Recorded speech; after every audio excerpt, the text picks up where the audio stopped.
Magandang araw sa inyong lahat. Ako nga po pala si Pamela Wow at ako ang inyong presentor ngayong araw. At ang ating tatalakayin ngayong araw ay patungkol naman sa iba't ibang uri ng graphic organizers na maaari nating gamitin or ating ginagamit. Una ay ang vocabulary map. Graphic organizers can be useful in helping students learn new vocabulary words, having them list the words each part of speech, noun, verb, adjective, adverb, etc. A synonym and antonym, a drawing that represents the word and the sentence using the word.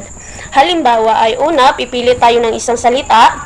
Pagkatapos, sa kanang bahagi ay mag-drawing tayo ng picture kung saan naglalarawan ito ng isang salita o sa salitang iyong napili. At sa itaas naman na bahagi ay lalagyan mo ito ng definition ng iyong napiling salita. At sa kaliwa naman ay ilagay mo ang parts of the speech, synonym nito, antonym nito. At sa panghuling bahagi, sa ibaba ay gagamitin mo ang salitang napili mo sa isang pangungusap o lalagyan mo ito ng pangungusap. Number 2 is cycle of events. Ito ay nagpapakita kung paano umiikot at hindi nagtatapos ang isang idea. Halimbawa ng life cycles ay ang paru-paru. Life cycle ng isang butterfly. So, una, naging itlog muna siya. Pangalawa ay naging larvae. Tapos, naging pupa. At naging butterfly. Itong graphic organizers na ito ay kadalasan natin itong makikita or may experience sa science subject. So, number 3 is the pie chart. Ang pie chart naman ay nagpapakita ito ng paghahati ng isang idea. Makikita nyo ang halimbawa. So, number 4 is 3. Nagpapakita kung paano sumasangga sa iba't ibang idea ang isang pangunahing idea. So, makikita ang halimbawa sa picture.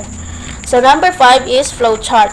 Tulad lang din ito ng chain of events na nagpapakita ng pagkakasunod-sunod ng pangyayari, ngunit maaaring gumamit ng pagpipilian.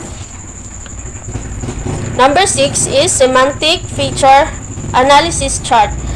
Kung kailangan paghambingin ang mga katangian ng iba't ibang bagay gamit ang semantic feature analysis.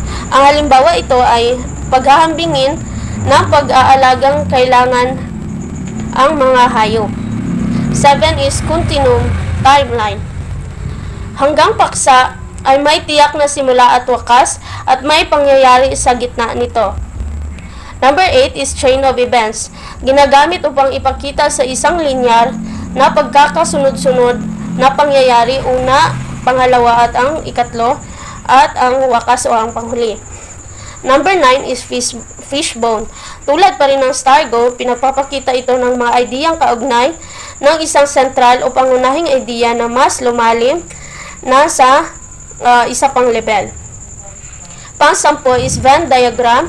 Nagpapakita ito ng pagkakapareho at pagkakaiba ng dalawang bagay.